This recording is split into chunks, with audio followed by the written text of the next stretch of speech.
Success is really quite simple. It really is quite simple. Think about it. Success requires you have to have a good product that you make better every day. You get a customer base, and every day you cultivate for more customers. So you have a great product, you make your product better every day. You go out and sell it, you find customers, you turn over new customers. You promote, you save and invest your money, and you set up a plan to be here for the long haul.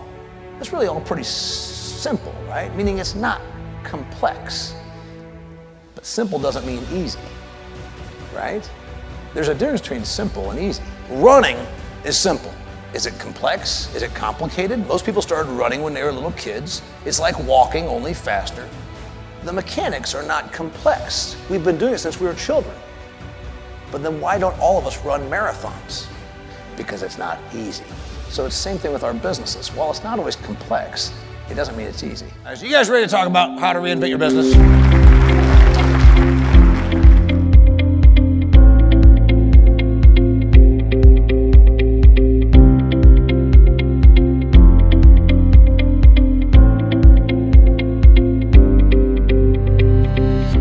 Antiquated. Business plans are outdated. Business plans are neat documents. They don't evolve. That's the problem with them. So I think what really matters, and I told the entrepreneur class, I think there's 4 unwavering traits of success, and you better have some of these possessed in your body, in your mind, if you want to make it.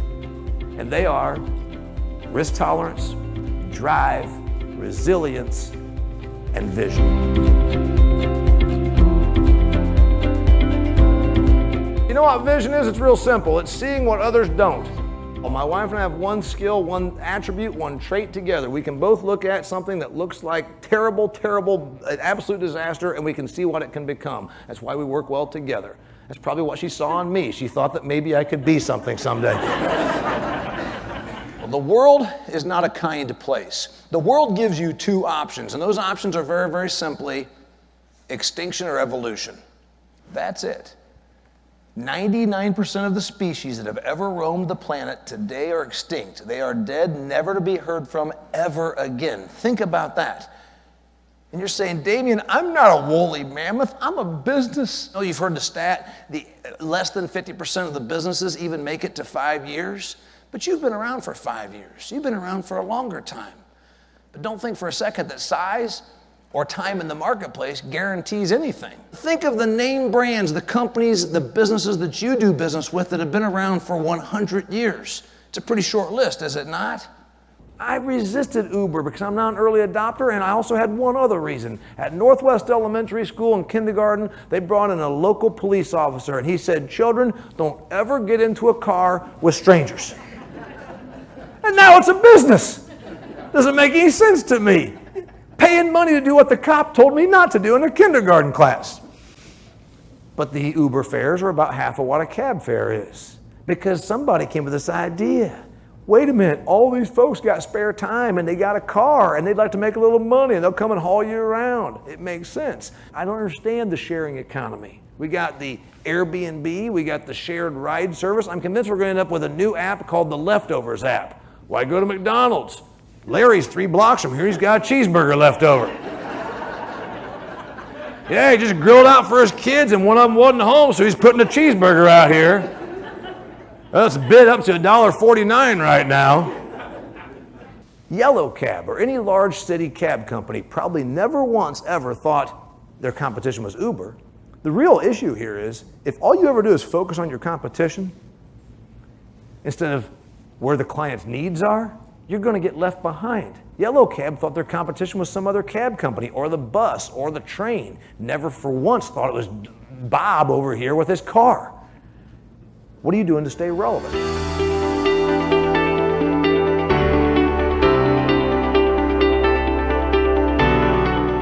Tomorrow you want your phone to ring. Tomorrow you want your inbox of email to be full. You want people to need you. Relevance equals demand. Demand really means that your service, your product, tomorrow more people need it than they do today, and you're going to make a living. That's what relevance really means, that you matter to them. Remember, we spend money on what we care about.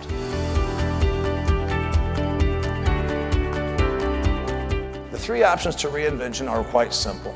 You change your product, you change your customers, you change your image. Now, the reality is you're going to probably do versions of all three of those to actually make it work. You're going to be doing one of all three at different times to pull off your successful transformation. I understand starting a business from scratch. I understand when you wear every hat. Because being a Bill Clinton impersonator, I was the show, I was the product, I was the brand, I was the marketer, I was the promoter, I was the joke writer, I was the travel booker, I was everything. And you understand that too, running your business.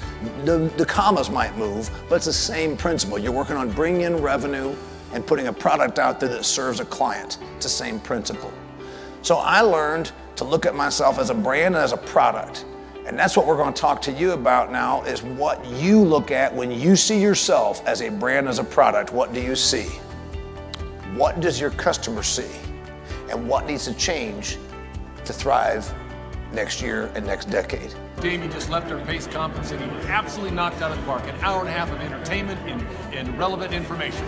Yeah, the builders got a little takeaway value, something to go back and put to immediate use in their business. And I'd recommend him anytime to your group. He spoke about how to reinvent yourself on a personal and professional level, and I would highly recommend Damian for your event. He's energetic and he's hilarious. He really made us all think outside the box. He didn't preach to the choir, but he antagonized the choir, which was a very welcome breath of fresh air. I'm the CEO of R.J. O'Brien and Associates here in Chicago. We're a 104-year-old company, and we're always trying to strive to recreate ourselves in a sales sense. We just had Damian at our annual conference where we have 400 of our guests here, and he gave an outstanding presentation that I thought was enlightening, relevant, and our crowd loved it. So one thing that you learn in comedy is to break down tape. We don't have tape anymore, it's digital, right? It's not videotape or audio tape like it used to be, but the best way to get good is to go back to your room right after your set and sit down in your hotel room while it's fresh in your mind, hence the immediately part of it, and do it every time you do a show, hence the regular part of it, and sit down there and break down that tape and write down how many laughs, how many chuckles, how many minutes did you take to deliver that new bit? And you got 3 laughs and it took you 3 minutes, that should only be a 1-minute bit that gets you 3 laughs in 1 minute. That's called tightening the act. That's called efficiency, as Seinfeld calls it. That's called compressing, as Damian Mason calls it. Here's where it applies to you. Do you ever just immediately after a customer transaction look critically at how you did your job? There's another element to being critical and breaking down tape, as I call it, that you can learn from. When you break down tape, it forces you to look at your business from your customer's perspective. Because that's what breaking down tape is all about. How could I have communicated my message better? How could I have been more crisp? Be self-critical. What does your customer see? You know, there's that old backward thinking that says things like, well, if business is good, why advertise? Some of you ever get guilty of that? Because that's not doing business better. One of my favorite products in the world is Coca-Cola. Let me tell you a couple things about Coca-Cola. Not only do I love it, Coca-Cola is a promoting company. Coca-Cola last year spent 11% of revenue on their branding, marketing, and promotion effort. 11%. Ask yourself 2 questions. Is Coke a better recognized brand than you? I can answer that for everyone in this room right here, okay? They're the most recognizable brand on earth. You can go to third world countries and find you a Coca-Cola and find you a billboard that has Coca-Cola on it. If Coke is willing to spend 11% worldwide, almost $4 billion on their marketing effort, why are you not spending money and effort on your promotion and advertising and branding? Be a promoter.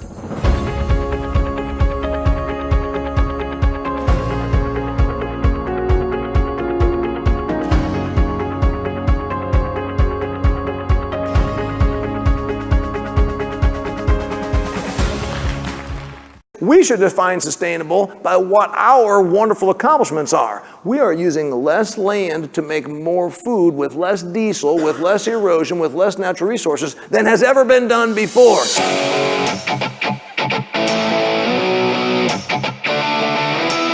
Okay, organic is really just about feelings. It's the person that wants to believe they care more. It's the Toyota Prius of food. I drive a Dodge Ram 2500. I figure I'll just put the Prius in the back, toss it out like a dinghy if I run out of gas. Personally, I gotta tell you, I have a policy. I have never let a Prius pass me.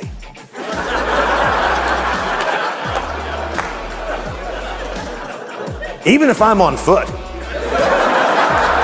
But you don't buy a Prius because of the economics. The Prius buyer buys them because it makes them feel good. So all of your arguments about the fact that organic food has copper sulfate on it or various other herbicides that are approved for organic, those are factual statements. Those are scientific statements. They're not feelings statements. I would absolutely see Damian again. He's dynamic, funny, enthusiastic, and he's always coming back with something different. In the United States, we're so well fed, we're so well off that people take up food causes. And now it's corn syrup and sugar.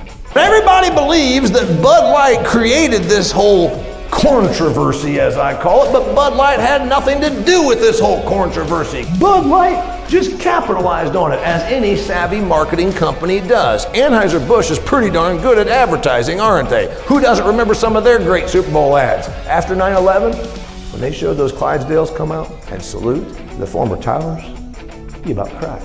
You think Bud Light and Anheuser-Busch don't know how to sell product? They didn't create the anti-corn syrup movement, they merely capitalized on it. You have one of two choices in life. You can have money or you can have horses.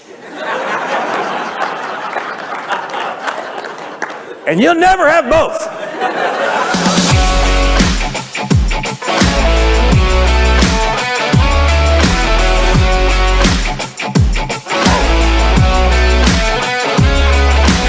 At every ag meeting, somebody says, main thing we gotta realize is we gotta feed the world, we gotta feed the world, we gotta feed the world. We love the term. You know what? You should have trademarked it. Feed the world. Because at every ag meeting for the last 50 years, we've talked about feed the world. And we tell ourselves that there's gonna be 10 billion people here. Here's the problem with that logic. First off, production always catches up.